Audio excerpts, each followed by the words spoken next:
Hello, friends. This is Javí Diaz, your Javi, on another episode of Merging Minds. As you know, we're streaming every week with a different person who comes and tells some story about leadership or about their lives. Today, I have invited one of my favorite people in the who was I was going to say in the localization industry, but not anymore for some years, who started here. And the reason why I wanted to share her story with you, friends, is because she did well in our industry. She started as a translator, then as a project manager, then as a leader. Then at some point in her career, she changed. And when I'm if you know me, you know that I'm traveling all the time. I'm around, and I get to talk with a lot of industry people. And one of the things people always talk about is, oh my God, there's glass ceilings in our industry. I cannot climb any further, or it's very difficult for me to get out of the industry. So I'm bringing you today Patricia's story, so she can tell you some how her journey is going, how she started, where she's at now, and she can give you some tips. Before I ask her to come in and introduce herself, for those who don't know her, I would like to let you know that please, this is a community event. I would like you to leave all your comments down there, your questions for Patricia if you have some. It's going to be a very inspiring chat. Follow us, okay? Patri, you can turn your camera on and come on stage. Hello, Javi. How are you? Long time no see. Long time no see. Well, I saw you this summer, like in Barcelona last, right? That's true. Yeah. For those who don't know Patricia, Patricia is Spanish. She's from the south of Spain. She lives in Barcelona. But yeah, I mean, you can introduce yourself. What am I saying? Please introduce yourself.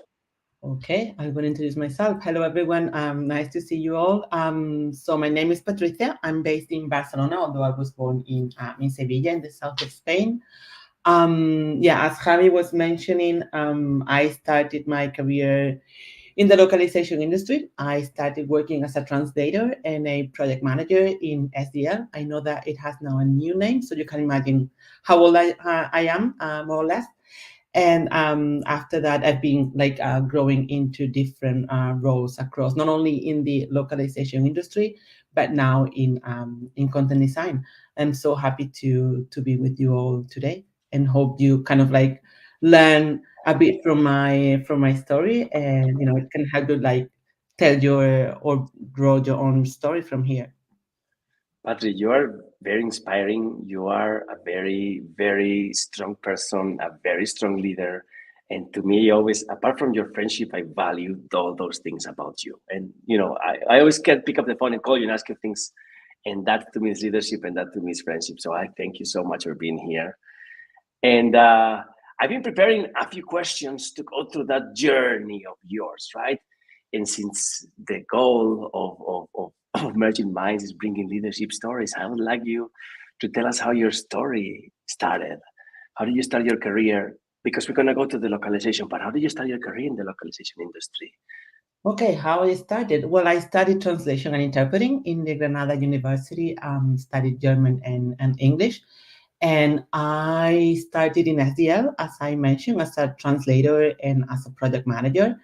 And after that, I moved to Madrid and I started working at Google as a localization manager, managing all the product localization efforts for Spain and Portugal, including the co-official languages. And actually, I have a very interesting story about how I made this change from SDL to Google, because it was actually an ex-colleague from SDL that sent me an email one day with a link to the Google offer.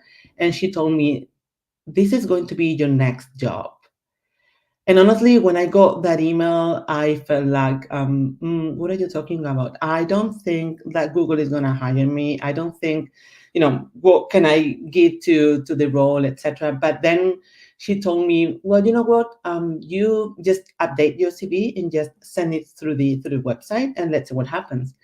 And this is what I did. And actually, 3 or 4 months after, I received an email from one of the recruiters at Google asking me for doing an interview. So I'm telling this story because sometimes we do not feel like we want to try something new, or we want to try to get into like a company that we aspire to work in. And sometimes it's just about trying. So thank you to that colleague that sent me that email, because otherwise I would have never learned about the position, and also for how she encouraged me to just try out and see what happened. And then, well, I have to say as well that I had to work a lot during the recruitment process, but that's why I had like a really amazing network of colleagues that helped me prepare for the interview process. Yeah. Like I have, like that's just reminded me how I also entered the industry. It was like 2014 when I was like my previous job before this was like being a tour guide in Munich. You know about the story, and then I remember having a conversation with my dad when I was doing one of my tours. He was there, and then I started sending CVs. One landed at the desk of the CEO of a TMS provider here in Prague, where I am living. And it was just like you by pure mere chance that I entered. It's like I'm not gonna get this job, and look, yeah. You So never know. You never know. And also have another interesting story with my dad, because at some point while I was working in SDL, there was like the economic crisis was kind of like starting in Spain, and I wanted to just have like a more secure or safe job. So that's why I wanted to become like a civil servant and be like a language teacher.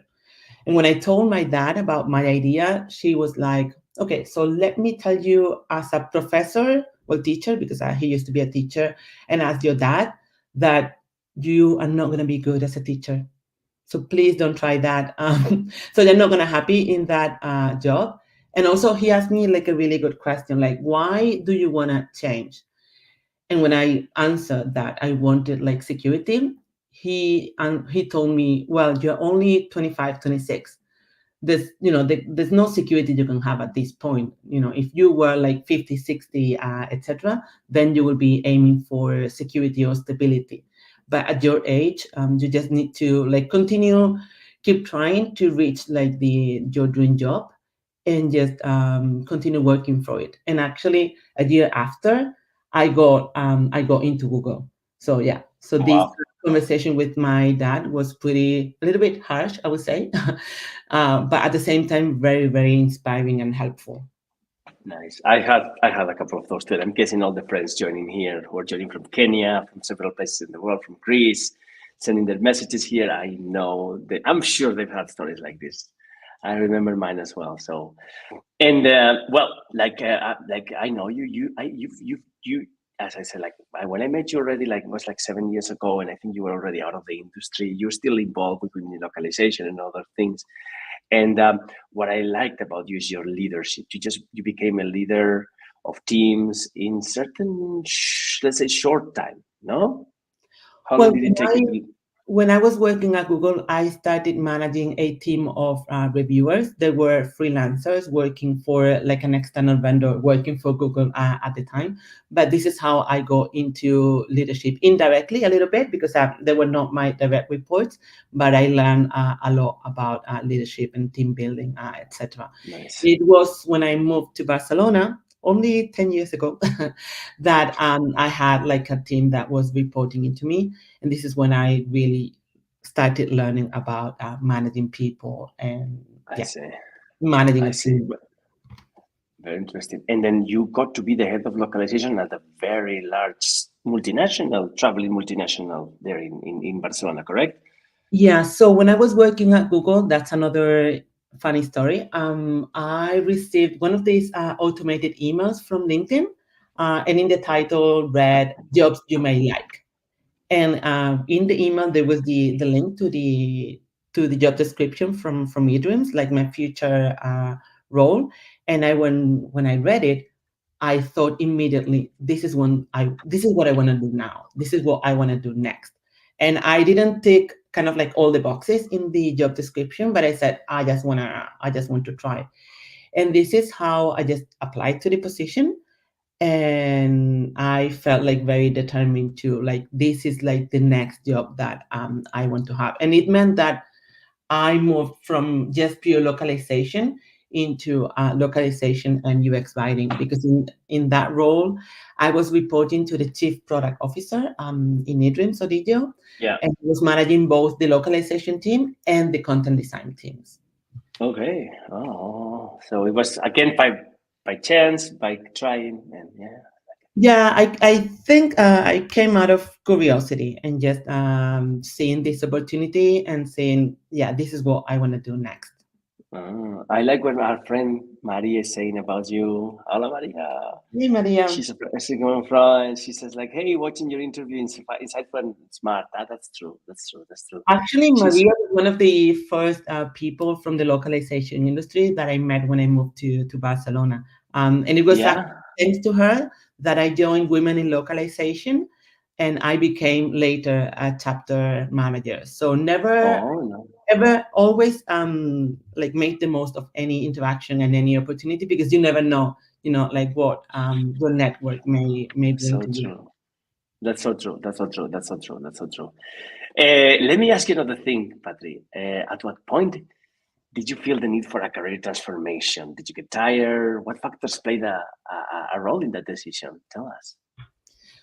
Well, I think that at some point, I thought that I wanted to kind of like have more responsibility, but also like more impact into the product. Because when I was working just in the localization side of things, I I was feeling that I was like at the end of like a really long product process, and I wanted to be closer to product.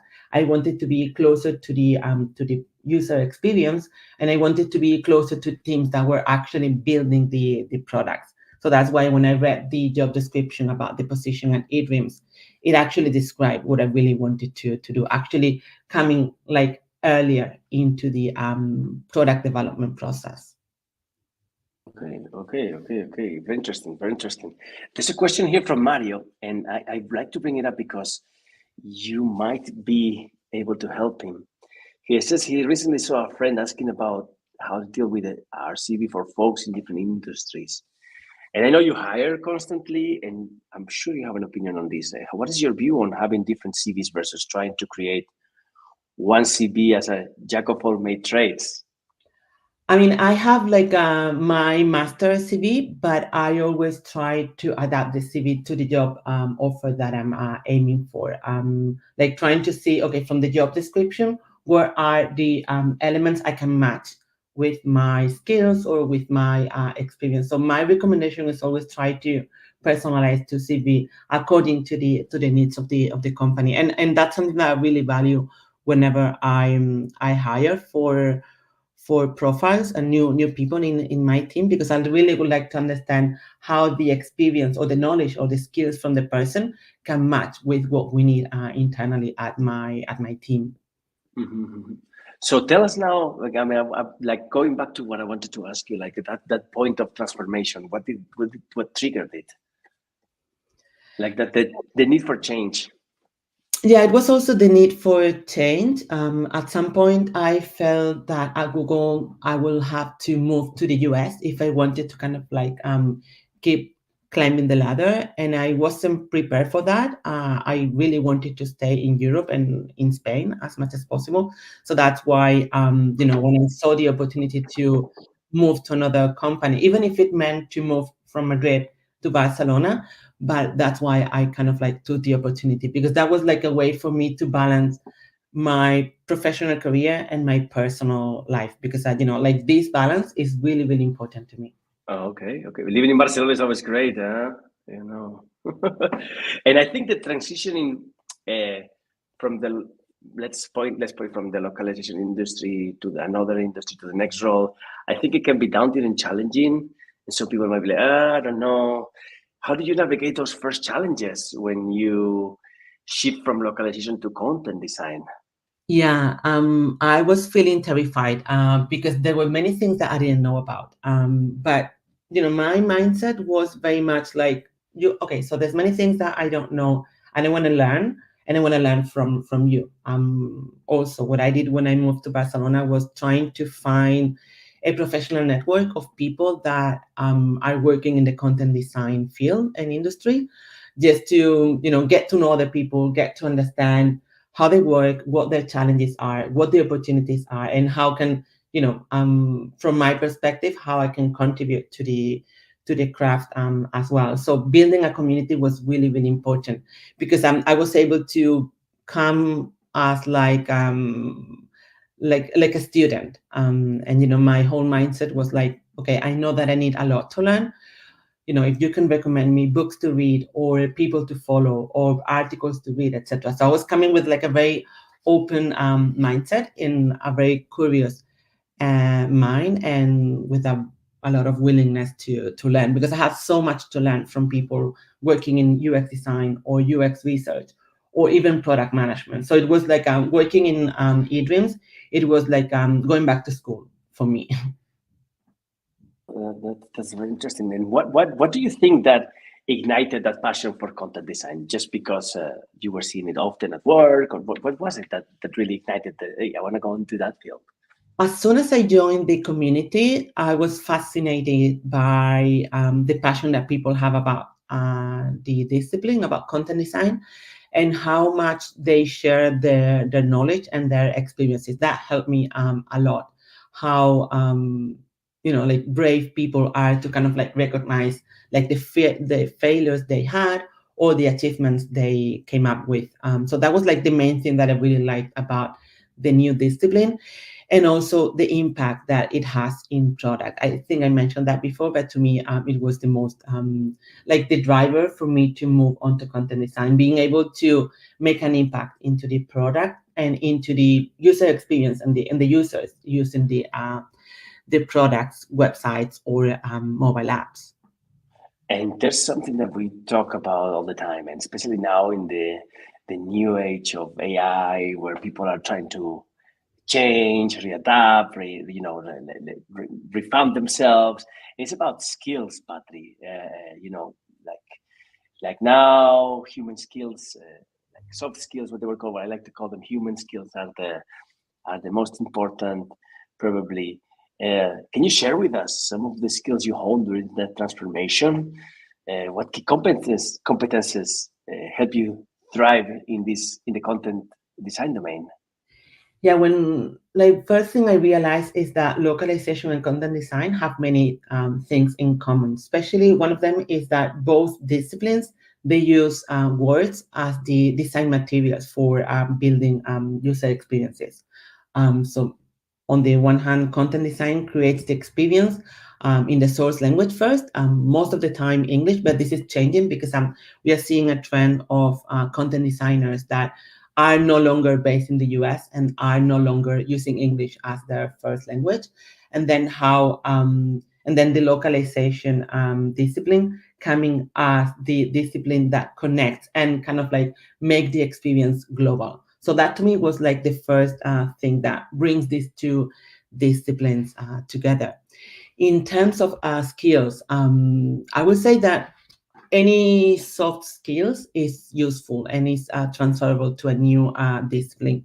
In my case, curiosity was like the main one, and coming in a very humble way, kind of like being able to admit when I didn't know something, and being able to or feel brave enough to ask other people for help and advice, etc. Like once you got to master those skills, I'm sure you went into a lot of different projects, different work things, achievements you got there. Can you recall some specific project or achievement that really marked a turning point in your new career trajectory? Well, there's so many, some of them confidential. But I would say like the most recent like achievement for me was being able to build a content design craft from scratch in a video game company like King, because this craft is still very new in video games. So not many companies have a content design team. So I felt like an achievement that we were able to come and bring so much value to the main games in the company. And also recently, I got invited to speak in Baton, which is the biggest content design conference in the world, and I was invited to talk in the leadership track with one of my goals of content design. So that was like pretty cool to be able to talk to talk with someone that I was, like that one of these So people high that up on the ladder, I yeah. work with. Yeah. Yeah. I get it. It makes sense. It makes sense. And so once you get there, I need to ask you, from being that expert in the localization industry to becoming a content design leader, as you see, you tell us about this journey, right? How did you embrace leadership, and what leadership qualities became essential for you at that point? You mentioned a little bit before, but yeah, if you can, To if you can me, tell us. when I transition into being a leader in localization and being a leader in content design, first, I needed to learn about the disciplines that work with content design, UX, product development, etc., and being able to understand how content design work and interact with these disciplines and the value that we can provide to those teams.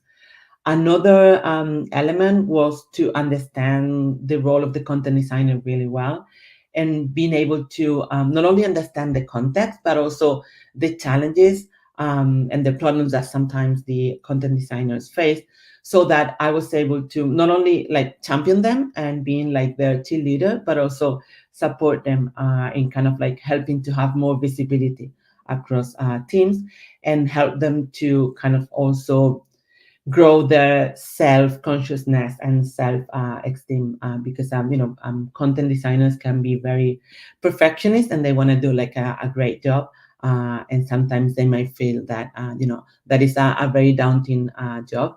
So my job sometimes is to kind of like encourage them to just put themselves there, and not being afraid of like show all the things that they can do beyond just the words. The content design community in Barcelona is very big. I like it. Every time you go there, like for those that are following us, might not be able to go often to Barcelona, whenever there are events, localization events tends to be a really big mix of content people in this event. I've been in a few women in localization. I remember organizing one years ago. It's interesting to see that, right? I mean, to me, it looks really interesting, and that's Yeah. probably also some. Barcelona is like an interesting hub because on the one hand we have like a lot of localization communities, like women in localization, but also Yeah. content design Spain that was created in Barcelona as well. So I'm really fortunate to be part of both communities. Oh, nice. And beyond those professional skills that you mentioned, how did this journey contribute to your personal growth and development? Tell us a bit about that. Well, I had to develop a lot of empathy and also resilience, because Oh, sometimes things don't go as expected or as planned, yeah. or as quick as I will hope for. But it's about like building like a long-term plan, and just yeah, like having like a clear idea on what your North Star is, and then just taking like small or incremental steps in order to get there. But yeah, I had to do like Oh, a build a lot of patience as well with myself. hey, same here. I'm fire, and I had to develop a lot of patience. So I get you. I get I'm you. the same. Transition, and then, well, you've been on the client side for many years, on the big corporation side, but I'm guessing that at a point, transitioning to a major gaming multinational is, I mean, it's not a small feat, right? What were some unique dynamics of the gaming industry that you had to adapt to, for example? Well, I had to adapt to every new job that I had. And for example, I started working in SDL, and I remember that I learned so much about the localization industry. And actually, this helped me a lot in my job at Google, because I had like a really deep knowledge on like how language service providers work, and how like internal processes work as well. And then when I moved into video games, I guess like all the knowledge that I had from different industry actually helped me have like a broader understanding on how content design and localization can interact. And specifically about video games, like there's two unique things that I realized like quickly now.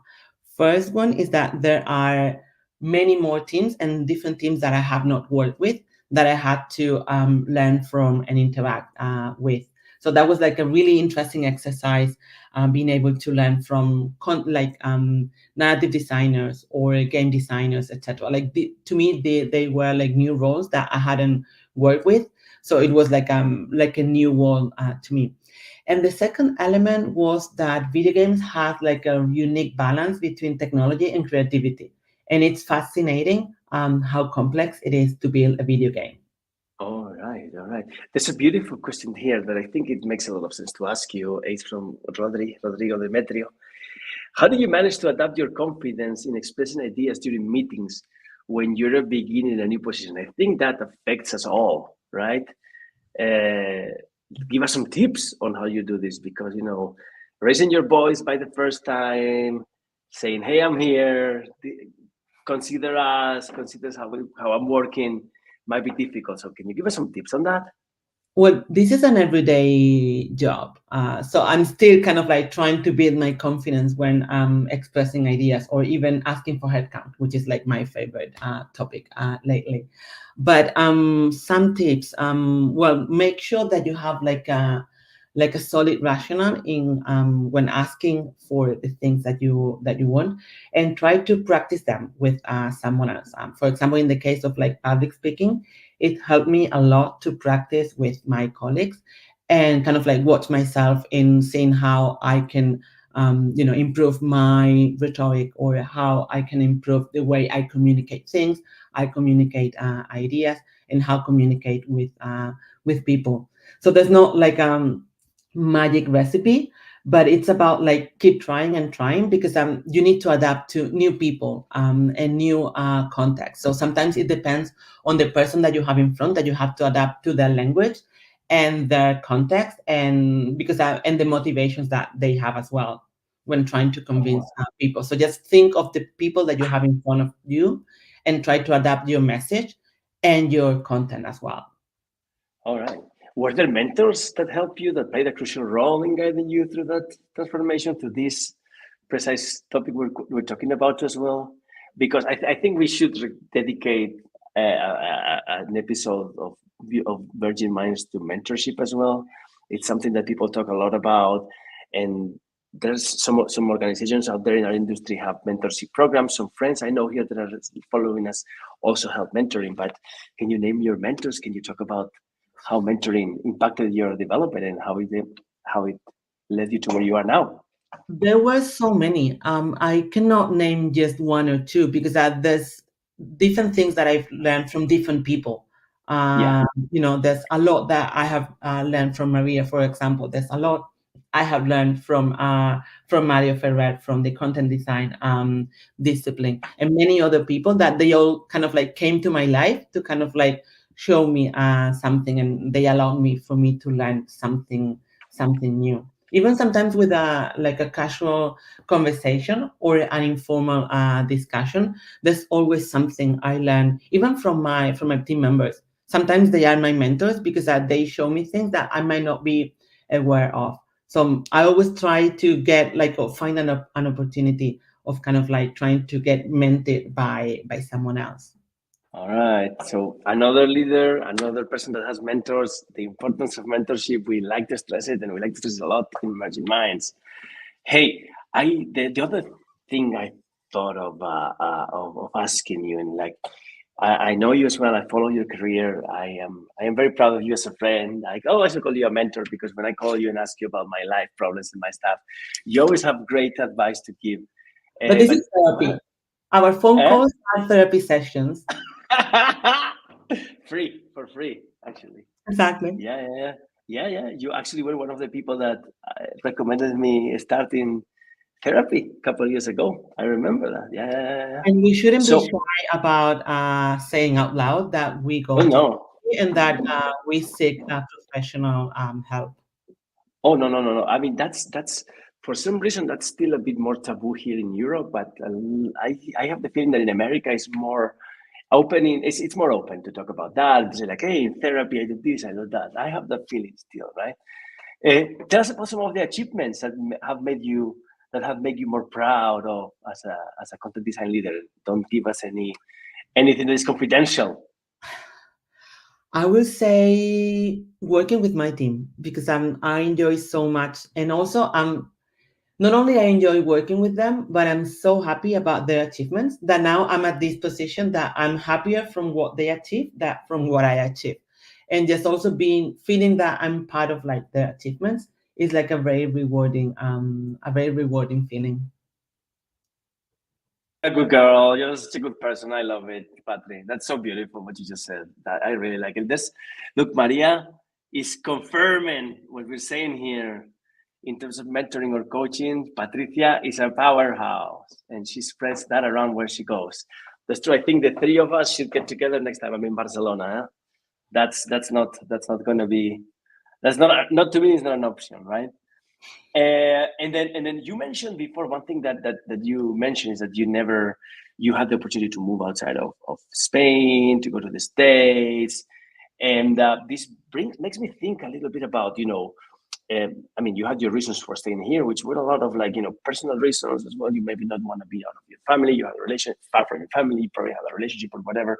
How do you manage uh, that balance between work and personal life?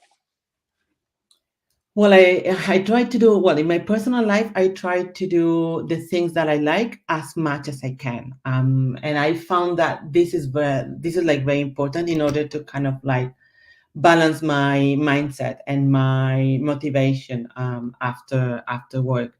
I love like music, so I try to go to concerts whenever I can. I love traveling, so I try to travel whenever I can. I love nurturing the different relationships that I have in my life because I'm an extrovert, so I get a lot of energy from being with other people and learning from them. So I actually find a lot of joy into being surrounded by people. But yeah, to me, it is very important to have like a very rewarding and balanced personal life, and not just focus on work, because in the end, like work is not going to give you a hug when you have a bad day. And you're so funny too, as well. I have to admit that as well. Like having a laugh with you is the easiest thing to do on the planet. So, Well, sense of humor is also like a technique or something that I use in order to kind of like not to take myself very seriously, or not to take yeah. work or anything very seriously. Oh, listen. How does a leader like you stay ahead of the curve of continuous learning, and ensuring that you're always growing professionally? Because, as I said, one of the reasons why we're doing today's talk is because I heard a lot of people getting stuck. How do you do to continue evolving as a leader, as a professional? Well, I try to watch and listen to what's happening, to what's going on in the industry, and try to anticipate opportunities. Or when I see something where I like to be involved in, I try to kind of like come and say, hey, I like to help with that. So for me, the first thing is like being curious about what's around me and what opportunities I can see in what's around me, and also match those opportunities with the skills that I have or the things that I do really well, because then this is how I can have an impact in those opportunities. And also not being afraid of asking, for opportunities. For example, like recently, I asked my manager to have a coach at work that will help me kind of like Mm-hmm. for my think about my future professional career. So I'm doing this exercise at the moment, like what or where do I want to be in the next 5 or 10 years. Oh, okay. Well, that's a great tip. That's a very good tip. I know we're still very young, you and me, and one of the things you always help me with is coping with midlife crisis or growing up and stuff like that. But I want to ask you, although we're as I said, we're young and still a lot ahead to do. If you think of the future and you think of some legacy, what kind of legacy do you hope to leave one day in the content design realm? And what advice can you give to those aspiring to have a similar career path? Wow, legacy. It's too early to Since the ask, but I had discipline to. since the discipline got started in the US, I like for people to see that there's a lot of content design that can be done outside of the UX, especially in Europe and in other languages, not just in English. And also the fact that there are opportunities in many different industries. And for example, the video games industry is like an untapped opportunity for content design. So just for people to be mindful that there's always like a new opportunity that they can chase. Ask you about the future, but if I ask you, go back, take a look at at how you were before. What would you say to your young you? Reflect on that journey you've done so far. Oof. Oh, They just keep going. It will go fine. It will be okay. So just keep going and just do what you like, and just don't be afraid, because the worst thing that can happen to you is that they say no. Well, you try again, you try different, but it will be fine. and this is why you guys understand that Patricia has been always helping me to cope with midlife crisis and anxiety. Therapy. So, shifting gears a bit, what insights can you share about and I think you spoke about this in a couple of talks, and I heard you. Shifting gears, what insights can you share about the intersection of localization, content design, gaming industry, for those who are here listening to you and say like, hey, I want to go the way Patricia went. Patricia, why do I call you Patricia? It's Patricia. Patricia. I think that the intersections are between localization and content design, regardless of the industry. To me, the good thing about content design or localization is that you can work in the discipline in any industry.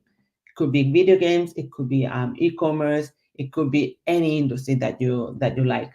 It's about like untapping new industries and just bringing the discipline, just for everyone to know them.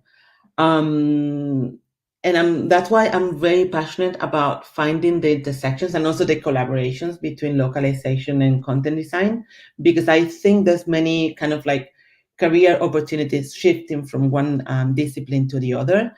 And I like to kind of like encourage like localization folks to actually try out, and have a look at a job description of a content designer and identify, if there are any skills or like knowledge that they can use, and also like what are the knowledge and the trainings that they can take. For example, my advice would be to get into the world of UX and start doing some training courses about UX writing. There's like a few, I can share some links after.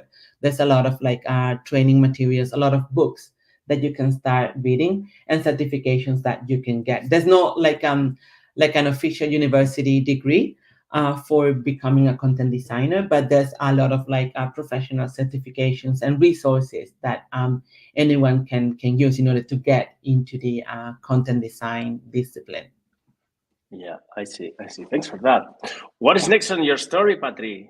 Any exciting projects you can share with us? Future goals you're looking forward to? I know nothing about the future. All I know is what I'm doing today. And actually, earlier this year, I launched an online course on product localization for UX, and that's something that 5 years ago I never thought that I would do. So I just don't know what's gonna happen. So that's why I'm doing this work with my coach to identify, what is it that I want to be doing in the next 10 or like, yeah, 5 or 10 years. Yeah. So I don't know. I don't like making like long-term plans, especially after Yeah, the pandemic. Before the pandemic, I was making like really long-term plans, but now I'm more kind of like not making that many plans and just adapting to whatever that comes to me. I see. No, makes sense. Makes sense. And I mean, I just have one more question to ask you. Can you share some words of wisdom with all our friends seen today? Some advice, some final advice. Uh, Um, I think I mentioned that before, but be like keep your eyes open and look for opportunities. They are out there. Sometimes we just need to be able to identify them and understand them, and then match them with the things that you do really well or the skills that you have, and try to come up proactively with like a new job. I know that in my career, sometimes I didn't have a job description myself because I was building it from scratch, and I was just coming up with this job description myself. Though I was not limiting myself to what was already established. I was always trying to push in the boundaries and trying to incorporate what I like into my current role. I love it. I love it. Tell me that I've been inventing my job for the last 6 years Exactly. as well. Yeah, but I know as well that there's a lot of it's the difficult part is thinking out of the box and creating stuff, right? And getting out of the comfort zone. And I think you are succeeding in what you're doing. You're an example to all of us because you think out of the box. You're different, and you're able to. People follow you. People listen to what you say, what you do. So I'm trying. I'm still learning.